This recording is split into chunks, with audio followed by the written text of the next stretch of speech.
ETF index mutual funds నేర్చుకుని stock మార్కెట్లో రాణించాలనుకుంటున్నారా? వెంటనే ఈ నెంబర్కి కాల్ చేయండి. నమస్తే రమగారు. నమస్తే జయ. రమగారు, మనం గతంలో 2 జన్మల కథలు కొన్ని చెప్పుకున్నాం. ఒకటి చెప్పుకున్నట్లున్నాం. అలాంటివి ఇంకేమైనా ఉన్నాయండి? అవి భలే ఇంట్రెస్టింగ్ ఉంటాయండి. అవి ఒకటి గత జన్మ రహస్యాలని, పునర్జన్మలని, ఇలాంటివి వినటానికి కూడా పునర్జన్మే, మళ్ళీ పుట్టడం. పూర్వం రత్నాధిపుడు అని ఒక రాజుగారు ఉండేవాడు. ఒక దీవికి రాజు, చాలా పెద్ద దీవి. అయితే ఏంటంటే ఈయనకట చుట్టుపక్కల అన్ని రాజ్యాలు జయించేయాలి, అందరూ రాజకన్యల్ని వివాహం చేసేసుకోవాలి, అలాంటి కోరిక. చాలామంది రాజకన్యలతోటి వివాహం కావాలి, చాలా రాజ్యాలు తన కైవశం కావాలి. విష్ణుమూర్తిని బాగా ధ్యానించి ప్రార్థించేవాడు ఈ విషయం గురించి. విష్ణుమూర్తిని ప్రార్థన చేశాడు. చాలా కాలం ఒక రకమైన తపస్సులాగా నిత్య పూజ జరిపితే ఒకనాడు విష్ణువు ఆయన అనుగ్రహించాడు. ఏం చెప్పాడంటే, నాయన, ఒక శ్వేతరశ్మి అని ఒక ఏనుగు ఉంది, నా అనుజ్ఞతోటి నీకు ఇచ్చాధారి అంటే ఎప్పుడు కావాలంటే అప్పుడు ప్రత్యక్షమయ్యేలాంటి ఒక ఏనుగుని నీకు కానుకగా ఇస్తాను. నువ్వు ఆ ఏనుగుని ఎక్కి ఏ రాజ్యానికి వెళ్తే ఆ రాజు నా యొక్క ప్రేరేపణతోటే తన కూతుర్నిచ్చి నీకు వివాహం చేస్తాడు, నీకు కప్పాలు చెల్లించి నీకు లోబడిపోతాడు అని వరం ఇచ్చాడు. వరం ఇస్తే అతనికి బ్రహ్మాండమైన తెల్లని ఏనుగు, 4 దంతాలు ఉన్నది, ఐరావతంలాగా కనపడే ఒక ఏనుగు, శ్వేతరశ్మి అనే ఏనుగు మబ్బుల్లో నుంచి దిగి వచ్చేసింది దీనికోసం. అది ఏనుగుని అధిరోహించి తిరిగేవాడు. ఒక్కొక్క రాజ్యాన్ని జయించాడు. ఎంతమందో రాజుల్ని జయించేశాడు. అందరూ ఒప్పేసుకున్నారు. 80,000 మంది రాజుల్ని జయించి 80,000 మంది రాజకన్యకల్ని వివాహం చేసుకున్నాడు ఇతను. 80,000 మందితోటి ఏం చేశాడు, ఎలా చేశాడు, సంసారం వాళ్ళతో ఎలా జాగ్రత్త పెట్టాడు, కొట్టు చావకుండా ఎలా చేశాడు, అసలు ఎలా గుర్తున్నారు ముందు అవన్నీ అడగద్దు. ఓకే.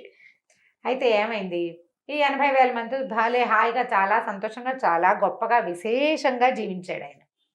అయితే ఒకసారి ఏమైందంటే, ఈయన దాంతో ఒక జైత్రయాత్ర ముగించి నగరానికి వస్తుండగా, నగరానికి బయటే ఇంకా నగర ప్రవేశం చేస్తూ ఉండగా ఒక పక్షి చాలా పెద్దది, అది ఏం చేసిందంటే ఏనుగుని ముక్కు పెట్టి గుచ్చేసింది. అంటే మామూలుగా పైన పక్షులు ఎగురుతుంటాయా, తల మీద తన్నేస్తుంటాయి, కొడుతూ ఉంటాయి. అవునండి. ఓ పక్షి దీనిని కుంభస్థలం మీద గుచ్చేసరికి ఈయన ఏం చేశాడు, గబగబా అంకుశంతో పక్షిని తోలాడు. కానీ సరిగ్గా దానికి ఎక్కడ తగిలిందంటే ఆ దెబ్బ, ఆ ముక్కు దెబ్బ అమిత వేగంతో వచ్చింది. పెద్ద గండభైరుండ పక్షి, చాలా బరువైనది, ఒక అశనిఘాతంలాగా తగిలేసింది ఏనుగుకి. తగిలేసి గుడ్లు తేలేసేసింది. ఏనుగు పడిపోయింది కింద. ఇక తిప్పుకోల, స్పృహలోకి రాల, ఒక రకమైన మూలుగు, కదలిక లేదు, చాపచొట్లాగా పడిపోయి ఉంది. ఈయన ఎంత ప్రయత్నం చేసినా ఏనుగుని స్వస్థత పరచలేపాడు. భగవద్దత్తమైన ఏనుగు, అది ఎందుకు పడిపోయిందో ఈయనకు తెలియలేదు. అక్కడి నుంచి వారా వీరా ఎంతమందినో పిలిచి అడిగాడు, ఏం చెయ్యాలి, ఇంకా ఊరు దాట్లా, ఊళ్ళోకి వెళ్ళే అవకాశం లేదు, ఊరు బయటే, ఇది అంటే నగర ద్వారాల బయటే జరిగింది.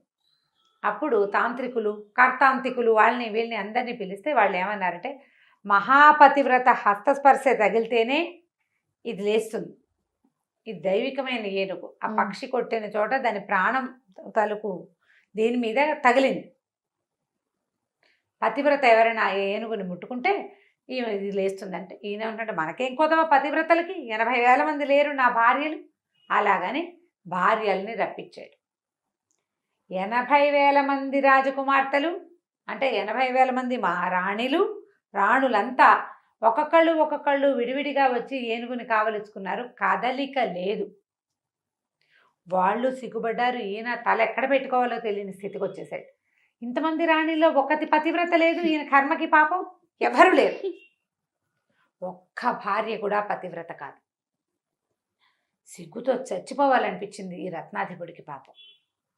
ప్రపంచానికి తెలిసిపోయింది చూడు, ప్రపంచం తెలుసుకుంది ఇది వీళ్ళ పతివ్రతలు కాదు అన్న విషయాన్ని. ఆయన చాలా సిగ్గుపడ్డాడు. ఆ సమయంలో హర్షగుప్తుడనే ఒక వ్యాపారస్తుడు ఈ నగరానికి వస్తున్నాడు వ్యాపారం కోసం. ఆయన ఈ పరిస్థితిని తెలుసుకుని ఏమన్నాడంటే, అయ్యా, నా దగ్గర ఒక పనిచేసే ఆవిడుందండి, నాకు దాసురాలు, నాకు సహాయంకురాలుగా వస్తుంది నేను ఎక్కడికైనా వెళ్తే. ఆమె పేరు శీలవతి, మహాపతివ్రత. ఆమె ముట్టుకుంటుందండి మీ ఏనుగునంటే ఈయన ఏమంటున్నాడంటే 80,000 మంది మహారాణులు అయ్యారు, ఇక శీలవతి ఎవతో వస్తుంది, సరే రాని నాయన అన్నాడు. ఇంకేం చేస్తారు, ఏదో ఒక ప్రయత్నం చేయాలి.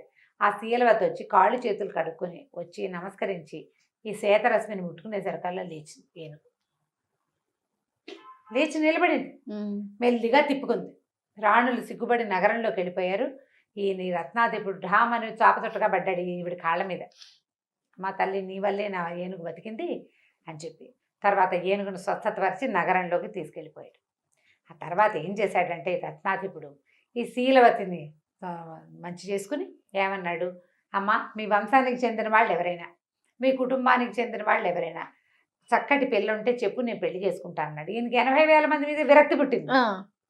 పతివ్రతల కోవ, శీలవతి మహాపతివ్రత. ఏనుగు చూపించింది కదా దానికి తార్కాణము. ఆవిడ చెల్లెల్లో ఆవిడ ఆడపడుచు కూతురునో మేనమా కూతురునో చేసుకుంటే వాళ్ళ వంశంలో పోలికలే వస్తాయి, వాళ్ళ వంశం అంతా పతివ్రతలుగా ఉంటారని భావించి అడిగేసరికల్లా శీలవతి ఏమందంటే, అయ్యా మాది తామ్రలిప్తి నగరం అండి, మా చెల్లెలుంది, పిల్ల పేరు రాజదత్త, మీరు కావాలంటే మా చెల్లెల్ని వివాహం ఆడుతురు కానీ వివాహ యోగ్యమైన వయసులోనే ఉంది పిల్ల అని చెప్పింది. ఈయన ఏం చేశాడు, వెంటనే ఆ హర్షగుప్తుని ఈ శీలవతిని తన శ్వేతరశ్మి ఎక్కించుకుని ఏనుగు మీద కొంతమంది పరివారంతో ఆ తామ్రలిప్తి నగరానికి వెళ్ళాడు. వెళ్ళి పిల్లని చూసి పెళ్లి కుదుర్చుకున్నాడు.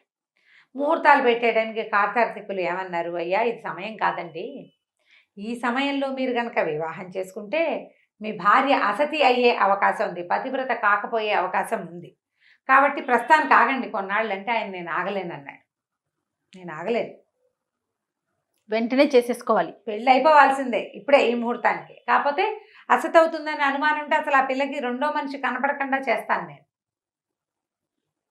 పరాయి మగవాళ్ళు ఎవరైనా ప్రవేశిస్తే కదా ఆ పాతివ్రత్యం భంగం అయ్యేది, అసలు ఆ అవకాశం లేకుండా చేస్తా అని చెప్పి ఏం చేశాడు, ఈ పిల్లని పెళ్లి చేసేసుకుని ఆ రాజదత్తని ఏనుగు ఎక్కించుకుని తన ఇంటికి తీసుకొచ్చేసి తను ఉండే ఊరికి చాలా దూరంగా సముద్రంలో ఉన్న ఒక రత్నాల దీవిని ఈ అమ్మాయికి నివాసంగా చేశాడు.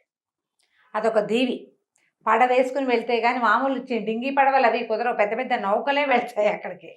తను మాత్రమే వెళ్ళేలాగా ఏర్పరిచి ఆ అమ్మాయికి బోళ్ళంత మంది సైనికుల్ని, ఆడాళ్ళనే బోళ్ళంత మంది పరివారాన్ని, సేవకుల్ని ఏర్పరిచి, అన్ని ఆడంగులే, వేరే మగంగుల్ని లేకుండా చేసేసాడు. ఇప్పుడు ఏంటంటే ప్రమాదం రాకుండా ప్లాన్ చేసుకున్నాడు. కాదండి, ఇంత ప్లాన్ చేసుకునే బదులు ఆగొచ్చు కదా కొన్ని రోజులు.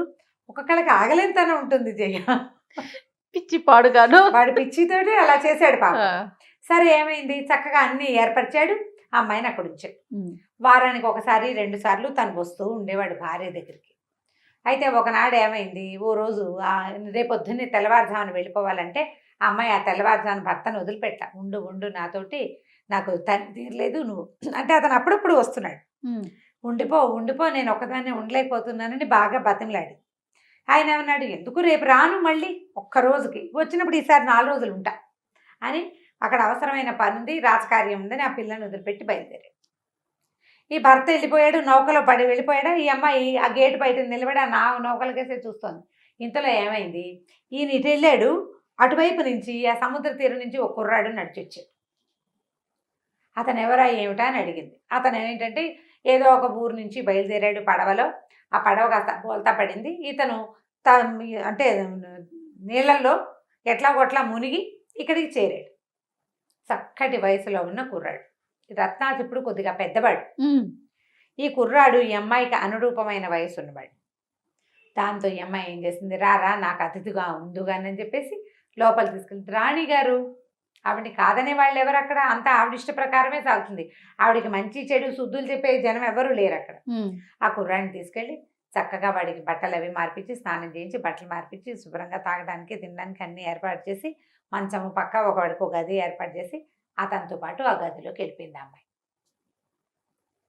ఏకాంతం, భర్త లేకపోవటం, అక్కడ తన మాట కాదనే వాళ్ళు ఎవరూ లేకపోవటం, తనకి అరుదుగా దొరికినటువంటి ఈ అవకాశంతో ఆ అమ్మాయి కాస్త అతనితో స్పెండ్ చేయటం మొదలుపెట్టేసి ఒక్కరోజు గడిచింది.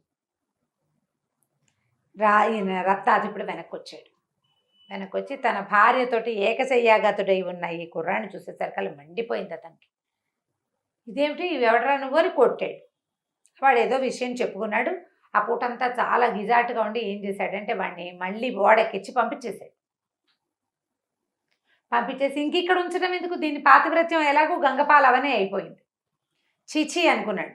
అనుకుని ఆ కుర్రాడిని పంపేశాడు. ఆ కుర్రాడు చూడు ఇక్కడికి వచ్చి ప్రాణాలు దక్కించుకోవడానికి ఈ ప్రాంతానికి వచ్చి ఆ రాణిగారి చేయి చాచి పిలవంగానే ఆమె దగ్గరికి వెళ్ళిపోయాడు.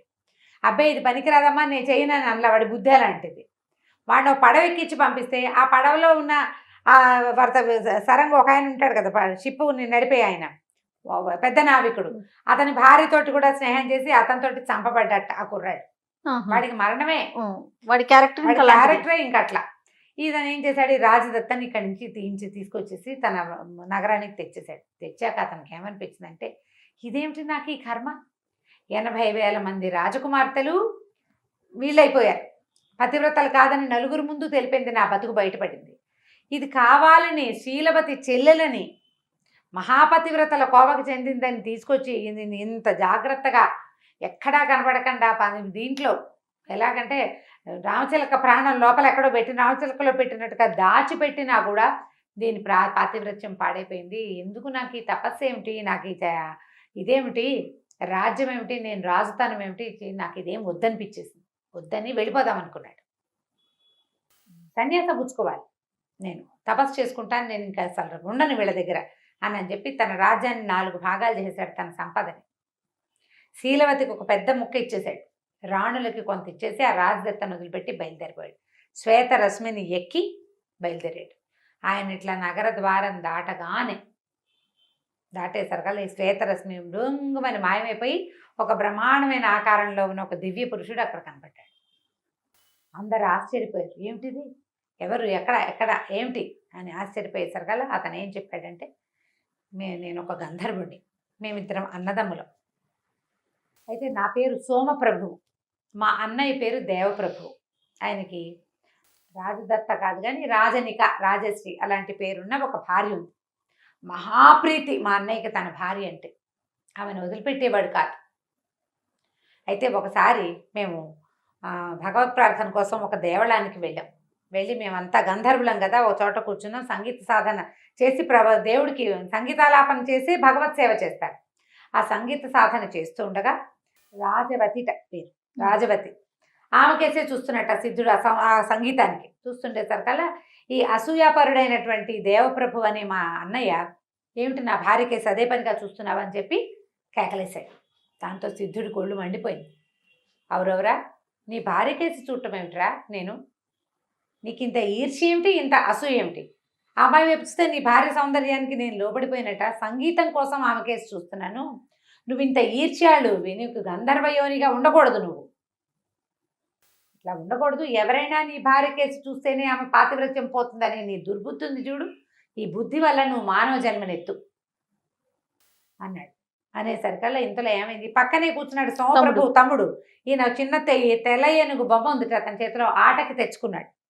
ఆ ఏనుగు బొమ్మనైతే ఆ సిద్ధుడికేసి విసిరి కొట్టాట, మా అన్నయ్యని శపిస్తావా, విసిరి కొట్టేసరికల్లా, అవురా అన్నకి తగ్గిన తమ్ముడు వీడు, ఇంత పొగరు ఉంది, నీ ఏ బొమ్మతోటైతే నన్ను కొట్టావో అదే తెల్ల ఏనుగుగా నువ్వు మారిపో, భూలోకంలో పుట్టు నువ్వని శపించాడు. దాంతో ఈయన వీళ్ళు బతిమలాడుకున్నారు, మమ్మల్ని రక్షించమని. అనేసరికల్లా ఆయన ఏమన్నాడంటే, ఈ మాత్సర్యానికి, ఈ రకమైన అసూయాపరత్వానికి నీకు ఖచ్చితంగా శిక్ష పడవలసిందే, భూలోకంలో పుట్టు, 80,000 మందిని వివాహం చేసుకుంటావు, కానీ జన సమూహంలో నీ భార్యలు పతివ్రతలు కాదనే విషయాన్ని నీకు తెలుసుకుంటావు. ఏ భార్యను చూసుకుని నువ్వు ఇంత ఈర్ష్యాగ్రస్తుడివి, అసూయాగ్రస్తుడివి అయ్యావో, ఆ భార్య పరపురుషుడితోటి కలిసి ఉండగా కంటితో చూస్తావు నువ్వు, అప్పుడు కానీ నీకు బుద్ధి రాదు. ఆ తర్వాత నీకు వచ్చిన ఆ వైరాగ్యం వల్ల అప్పుడు నీకు శాప విమోచనం కలుగుతుంది.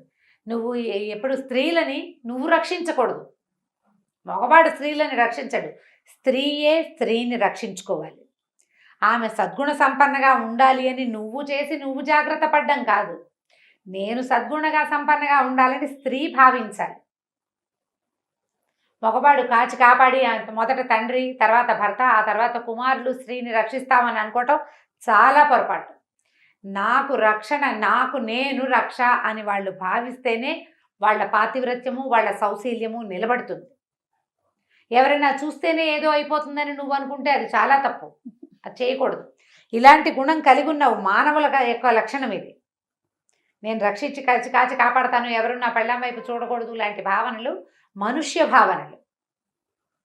అదే వాళ్ళ నాశనానికి కారణం. నువ్వు అలా పారిపోమని ఆయన శాపం ఇచ్చాడు. శాపావసానం ఏం చెప్పాడంటే, ఎప్పుడైతే నువ్వు భార్యని పరపురుషుడితోటి చూస్తావో, ఎప్పుడు నీకు ఇది వద్దనిపిస్తుందో జీవితం, ఆనాడు నీకు శాప విమోచనం అన్నాడు.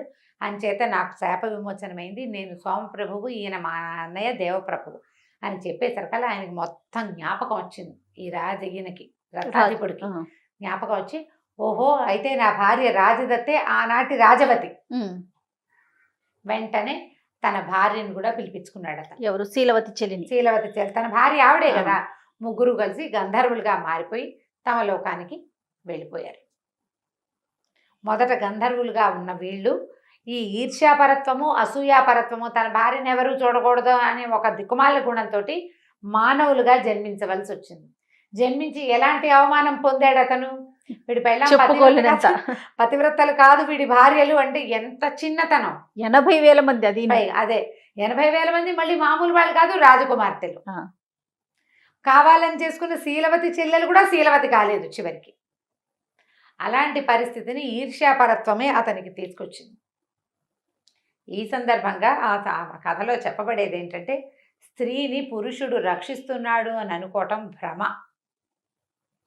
స్త్రీకి రక్షణ ఆమె యొక్క సౌజన్యము, సౌశీల్యమే, కానీ మగవాడు ఆమెను ఇతరుల నుంచి కాపాడలేడు. వాళ్ళకి వశం కాకూడదు, ఇంకొకళ్ళని నా జీవితంలోకి రానివ్వకూడదని ఆ స్త్రీ అనుకుంటే ఎలాంటి పరిస్థితుల్లోనూ ఆమె పాతివ్రత్యాన్ని తప్పదు. నువ్వు కాచి కాపాడి ఎక్కడైనా తీసుకెళ్ళి చీకటి గుహలో దాచేసినా అక్కడ కూడా ఏదో ఒకటి జరుగుతుంది పొరపాటు. ఆమె అనుకోవాలి. ఆ సందర్భంగా ఈ కథ చెప్తారు. కథా సరిసాగరంలో కథే ఇది. చాలా బాగుంది రమ్మ గారు. ఇంకొక స్టోరీతో మళ్ళీ కలుద్దాం. నమస్తే. నమస్తే జయ.